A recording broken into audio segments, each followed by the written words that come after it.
Esta vez nos encontramos en la sede del Movimiento Nacional, fundación que preside el señor Leopoldo Moró. La cobertura de lo que vimos en este diálogo para ustedes. Enero del 2016 y ya se sienten los efectos de la nueva administración. Para quienes tenemos alguna inclinación por la lectura y particularmente por algunos géneros literarios que te llevan a suponer que la imaginación supera la realidad, esto ha sido un golpe duro porque la realidad ha superado largamente la imaginación. Pocas veces a lo largo de mis 50 años de militancia política, que me permitió atravesar distintas etapas de la Argentina, vi que un gobierno tomara de manera tan contundente y brutal decisiones que provocaran una enorme transferencia de ingresos desde los sectores populares hacia los grupos concentrados.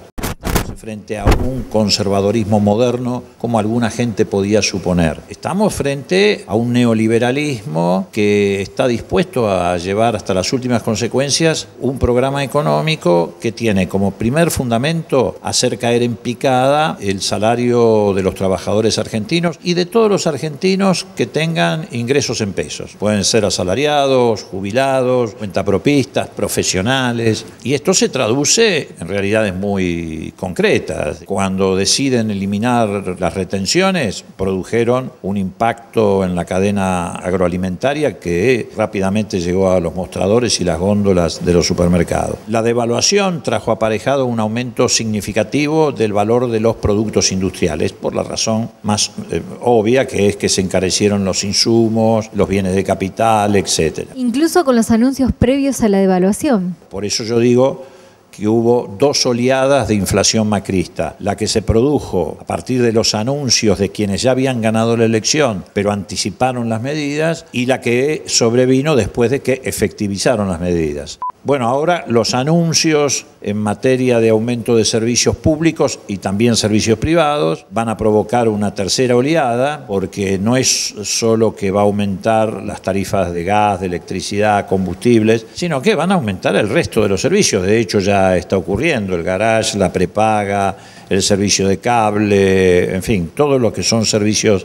privados. Esto va a configurar para los argentinos que, insisto, tienen ingresos fijos en pesos, una caída en el salario real, en el ingreso, que va a oscilar entre el 40 y el 50% de la capacidad adquisitiva. Algo que se va a sentir muy fuerte en marzo, que es cuando desemboque el embudo de todas estas medidas que se han ido acumulando. Y ahí se va a presentar un escenario conflictivo, porque seguramente, coincidiendo con el inicio de las paritarias, los trabajadores, profesionales, jubilados van a querer recuperar lo perdido y el gobierno va a tratar de que ese ajuste lo paguen estos sectores. Entonces el gobierno va a proponer discutir en paritarias inflación futura o productividad y no inflación pasada. Paritarias en las cuales ya se le avisó a los trabajadores que si piden demasiado pueden quedarse sin empleo. Sí, no, eso fue una amenaza directa de Prat-Gay, que quiso decir, si piden recuperar lo perdido, van a terminar perdiendo el empleo, que es la otra variable de ajuste. Estos despidos masivos que se están produciendo en distintos niveles del Estado son una señal para que también empiece a ocurrir en el sector privado. ¿Por qué? Porque ellos necesitan, por un lado, hacer caer el salario real medido en dólares de los argentinos, que es el más alto de América Latina, y por el otro lado, aumentar la desocupación, por lo menos al doble, llevarla a un 15%, también para que eso contribuya a hacer caer los salarios, porque la desocupación es una variable de ajuste de los salarios. Otro sector perjudicado, que es precisamente el que ocupa el 70% de la mano de obra, son las pymes. Las pymes ya están empezando a sufrir los efectos de estas decisiones. Están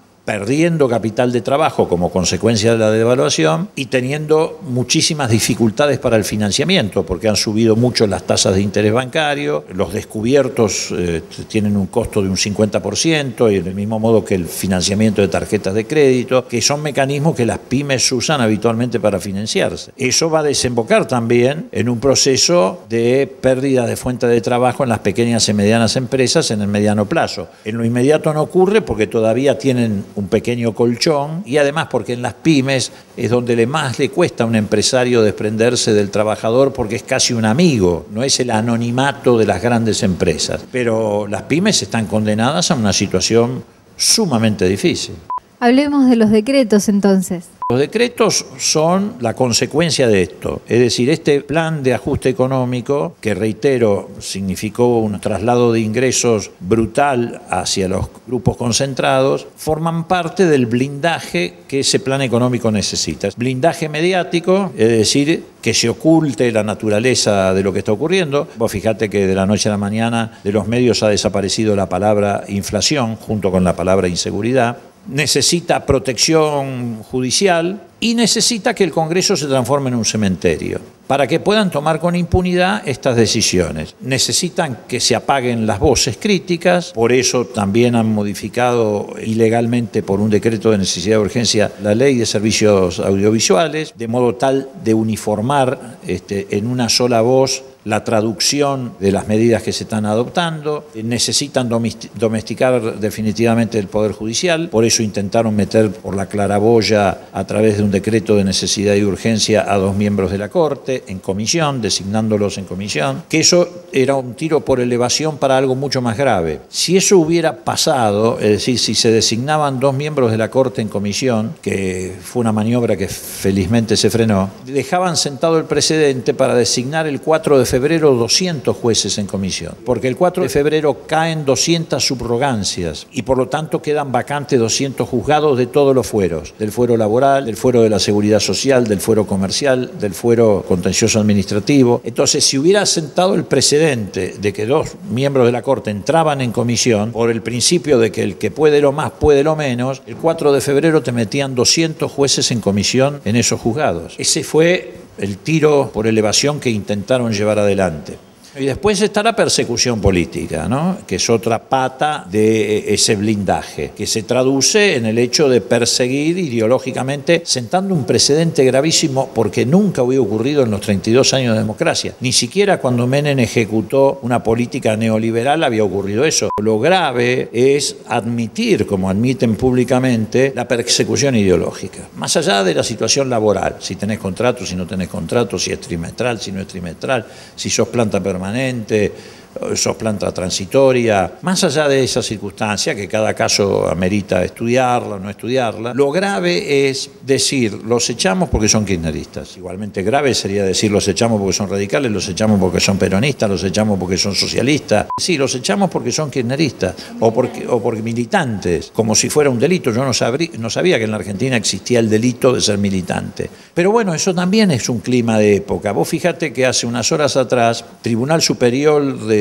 Justicia de la Ciudad de Buenos Aires, obviamente dominado mayoritariamente por el macrismo, ha restablecido una norma que había sido suprimida, que es la posibilidad de que la Policía Federal, que ha sido traspasada a la ciudad, pida documento de identidad y si no lo tenés encima te lleve preso. Sin ser sospechoso de nada, te piden los documentos, si no los tenés encima vas preso. Los más afectados por esto van a ser los pibes. Yo me acuerdo que en el 83, el día 11 de diciembre, al día siguiente de que asumió el gobierno democrático de Raúl Alfonsín, entre los pibes y entre la gente joven, y me incluyo en aquella época, todavía éramos jóvenes, etcétera, lo que más celebramos el día 11, al día siguiente cuando salimos a la calle, a laburar o a estudiar, etcétera, era que ya no teníamos la obligación de llevar el documento en el bolsillo, porque no llevarlo en la época del proceso era como mínimo la posibilidad de ir a parar a una comisaría y si no te pasaba algo más grave. La primera sensación de alivio entre el piberío fue que la democracia les devolvió el derecho a transitar libremente por la calle sin tener la obligación de portar el documento. Y cualquier pibe joven, por ser joven, por tener el pelo largo, por ser sospechoso de cara, color de piel, de raza, etcétera. La apariencia. Por eso, hoy otra vez puede ser víctima de esa arbitrariedad. Terminar en una comisaría porque no llevaba el documento encima. Y algunos padres que votaron seguramente desprevenidamente al macrismo lo van a tener que ir a buscar a la comisaría y no les va a gustar. Es un clima muy riesgoso, donde además queda al desnudo la hipocresía del discurso que tenían cuando eran opositores. Cuando eran opositores hablaban de los consensos, hablaban de la república, de la división de poderes. Lo primero que hizo fue transformar el Congreso en un cementerio. Lo primero que hizo fue dictar decretos de necesidad y de urgencia que suenan más a bandos de la Junta Militar que a las decisiones de un gobierno democrático sin consensuarlo con nadie. Lo primero que hicieron es tomar estas medidas de persecución en los medios de comunicación. Ellos dicen ahora va a haber pluralidad de voces. Es mentira, la pluralidad de voces la garantizaban los medios públicos, porque si ahora los mismos periodistas que trabajan para el Grupo Clarín, para los grupos concentrados, van a ir a parar a los medios públicos, ¿cuál es la pluralidad de voces? Pluralidad de voces había cuando los medios públicos no estaban subordinados a estos grupos monopólicos, y entonces ahí sí había pluralidad de voces. Se escuchaba la voz de los monopólicos, pero también la voz de los que no son empleados de los medios monopólicos. También quitarle la publicidad nacional, provincial y local a aquellos programas que piensan diferente es un modo de quitar voces. Seguramente, y además es un modo de reforzar negocios como los que llevó adelante Miguel de Godoy con Paulino Niembro, con Majul, etcétera, porque la cuenta de la Ciudad de Buenos Aires de publicidad requiere una investigación profunda. Lo que pasa es que tienen un blindaje mediático extraordinario. El Partido Judicial también. Vos fijate, hablando de hipocresía, la doctora Carrión estos días presentó 3 o 4 impugnaciones a la designación de Echegaray en la AGN, es decir, la Auditoría General de la Nación. A pesar de que no estaba imputado en ninguna causa, pero decía que estaba mencionado en el procesamiento de una causa, etc. El presidente del Banco Central, Sturzenegger, cuya designación requiere además acuerdo del Senado, hace 10 días atrás le confirmaron el procesamiento por un robo y una estafa extraordinaria que se vivió en la Argentina contra el pueblo argentino, que se denominó el megacanje en el año 2002. Y ahora le dan la posibilidad de hacer el megacanje 2. Ahora va a ser, sí, ya está instrumentándolo. Pero está procesado con una ratificación del procesamiento de la Corte Suprema de Justicia de la Nación. Carrión no pide la remoción de Sturzenegger. ¿Por qué? Porque se mueve con hipocresía. Sturzenegger no puede estar ni 5 minutos sentado allí, porque está procesado con un procesamiento confirmado por la Corte y está procesado por un delito que precisamente tiene que ver con la función que hoy está llevando adelante, que es el manejo de la política monetaria, de la política de endeudamiento, etcétera. Y efectivamente, como vos bien decís, está llevando adelante ahora el famoso megacanje 2. ¿Y en qué consistió el megacanje para que los televidentes lo sepan? En el gobierno de la Rúa, de la noche a la mañana, y lo que digo es literal, Sturzenegger, en complicidad con otros miembros de su banda que están procesados, comprometió a la Argentina en un incremento de la deuda externa de la noche a la mañana de 55.000 millones de dólares. Y se cobró una comisión, la banda que lo acompañaba, con David Mulford a la cabeza, de 200 millones de dólares. Bueno, si eso no es corrupción, pero esa es la corrupción de los ricos, de los grupos concentrados. Entonces de esa corrupción nadie habla. Y él, con un procesamiento de esa naturaleza y de esa envergadura, puede seguir sentado en el Banco Central y ningún diario, ni Clarín, ni Nación, dicen ni pío. Y Carrió embiste contra Echegaray y no dice una palabra de Sturzenegger. Por eso digo, no solamente es la doble vara, es la hipocresía. Cuídese mucho la salud porque pasan cosas en nuestro país para aquellos que denuncian estos temas. No, sí, no, pero bueno, uno ya tiene el cuero. A ver, uno no quisiera estar viviendo estas circunstancias. ¿Por qué? Porque la democracia siempre es avance. Generalmente, por supuesto, avanza mucho más en los periodos que gobiernan los movimientos populares. Y yo creo que en estos 32 años hemos tenido muchos avances, también algunos retrocesos como en la década del 90, seguramente ahora también vamos a tener un retroceso, pero bueno, en la democracia se avanzan 2 pasos, se retrocede 1, pero siempre le ganás a estos grupos concentrados 1 paso. Y además yo creo que en poco tiempo va a quedar muy en claro que este no es un gobierno de coalición entre fuerzas políticas como el PRO, el radicalismo oficial, coalición cívica. Este es un gobierno de coalición entre el macrismo, el Grupo Clarín, Techín, los grupos agroexportadores concentrados y la banca. Esa es la coalición. Por eso tampoco abren el Parlamento, porque yo quiero ver a los radicales, a los socialistas, no digo al partido de Stolbizer porque ya se ha transformado a cambio de algunos cargos en cómplice del macrismo, pero lo quiero ver poniendo la cara para defender estas decisiones que en el Poder Ejecutivo están tomando los CEOs y los dueños de las empresas que se han transformado en los dueños del Estado. Va a haber quiebre, va a haber ruptura. No es cierto que la ruptura va a estar en el Frente para la Victoria, la ruptura va a estar en el Frente Oficialista, porque no les va a dar la cara para defender estos DNU cuando estos DNU aterrizan en el Congreso. Vos fijate que incluso cuando el macrismo intentó colar por la claraboya a los dos jueces de la Corte en comisión, ya aparecieron las grietas en la coalición oficialista. Cobo, Ricardo Alfonsín, Gil Lavedra, que habían abrazado entusiasmado la candidatura de Macri, salieron a oponerse. Se les va a quebrar, porque una cosa es venir de la política y representar a la política y otra cosa es venir de los grupos económicos concentrados y en el Estado intentar defender esos intereses. A la larga o a la corta eso entra en contradicción. Una sociedad manejada por sus propios dueños que parece no reaccionar. Esa sociedad va a reaccionar. En primer lugar, ya hay reacciones. Lo que está ocurriendo en el espacio público es muy importante. Muchas marchas silenciadas. Sí, las ocultan, obviamente no filman las concentraciones que se hacen en las plazas, no solamente para escuchar las voces de los que no se escuchan ya en los medios, sino muchas veces para debatir, para discutir. Por ejemplo, hace unos días atrás hubo una enorme concentración frente al Congreso para pedir que el Congreso funcione. Eso es un signo de madurez democrática muy importante, ¿no? Lo que pasa es que la gente se está dando cuenta también de que nos quieren volver a transformar, como en la década del 90, en clientes, en usuarios o en consumidores y que dejemos de ser ciudadanos. Y la gente va a resistir. El 49% de los argentinos quiere seguir siendo ciudadano, no cliente, consumidor o usuario. Pero creo que la reacción más importante se va a producir de marzo en adelante, cuando, como te decía, el embudo de todas estas medidas que se han adoptado, que le han ido metiendo la mano en el bolsillo a la gente, se desemboque en una pérdida del 50% de la capacidad adquisitiva. Ahí va a haber un conflicto social importante, porque los sindicatos van a reclamar discutir inflación pasada, y es lógico,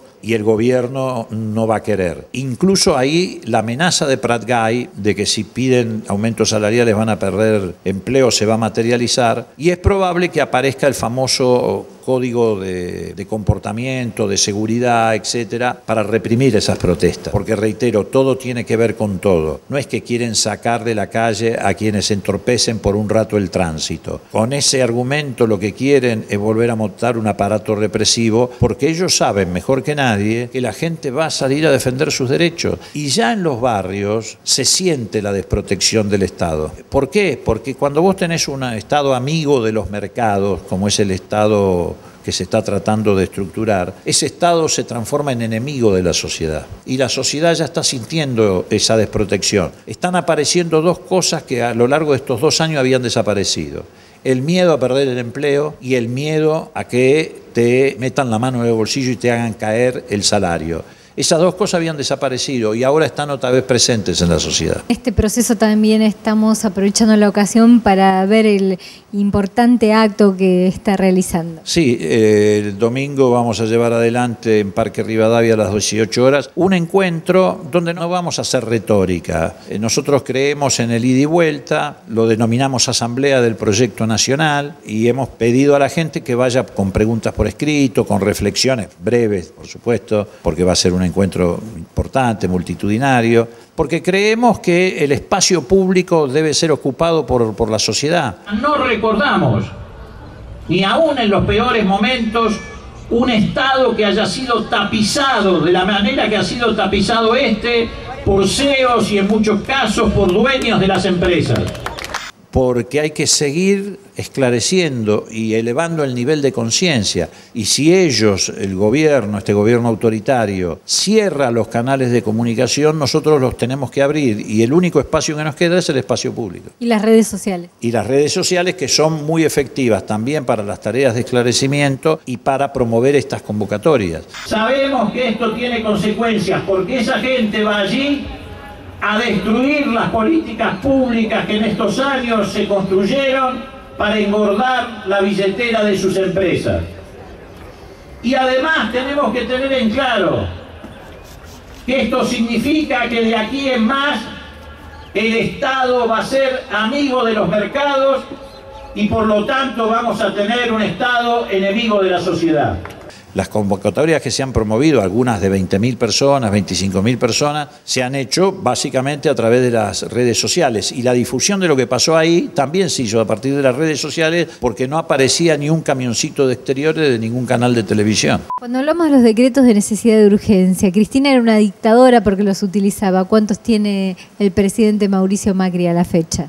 Bueno, ya llevan los primeros 30 días de gobierno más de 40, creo que está cerca de 50. El argumento por el cual no llama extraordinaria en el Congreso es que no tiene mayoría. Yo quiero recordarle a mucha gente que Alfonsín asumió en el 83 y hasta el 89, en sus 6 años de mandato, nunca tuvo mayoría en el Senado. Y emitió 7 decretos de necesidad de urgencia en 6 años, es decir, 1 por año, o menos de 1 por año. Esto se lo digo particularmente a los radicales que no sé con qué cara van a seguir defendiendo un gobierno autoritario que ha cerrado el Congreso, que dictan decretos de necesidad de urgencia, cuando vienen de un partido que incluso hasta los adversarios siempre respetaban porque defendía la República y las instituciones. Y ahora no las defienden, no ponen la cara por las instituciones, no ponen la cara por la República. Y en el caso de Cristina Kirchner, si yo mal no recuerdo, fueron 26 decretos, pero a lo largo de todos sus mandatos, o sea, a lo largo de 8 años. Alfonsín con 6 años de mandato, porque en aquella época duraba 6 años, 7. Cristina con 8, 26. Este señor con 30 días, más de 40. Muchísimas gracias, Leopoldo Moró, por el tiempo que nos ha dedicado. Para nosotros siempre es un honor poder dialogar con usted. Bueno, te agradezco mucho y a mí, un honor haciéndome estas notas, pero no por lo que se refiere a mi persona, sino porque son espacios fundamentales para seguir sosteniendo la pluralidad democrática.